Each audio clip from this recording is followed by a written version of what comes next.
இன்றைக்கி ஒரு evergreen recipe தான் பண்ண போகிறோம். நம்மளோட சைல்ட்ஹுட் ஃபேவரட் ரெசிபியாக இருந்திருக்கும் நிறைய பேருக்கு. அதுதான் இன்றைக்கி பண்ண போகிறோம்.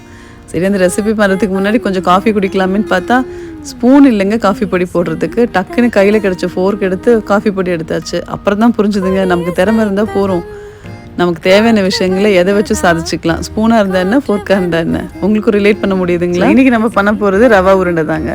ரவை ஒரு 2 கப் எடுத்து ஒரு 1/4 கப் நெய்யில் லைட்டாக கலர் மாற வரைக்கும் வறுத்துட்டு மிக்சியில் குறக்குறன்னு அரைச்சிக்கோங்க. அதில் வறுத்த முந்திரியும் கிஸ்மிஸ் பழமும் சேர்த்துக்கோங்க.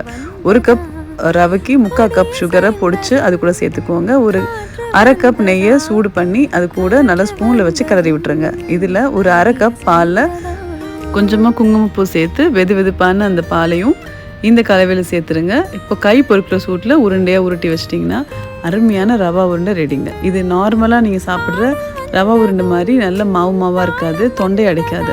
நெய்யும் பாலும் இருக்கிறதுனால நல்லா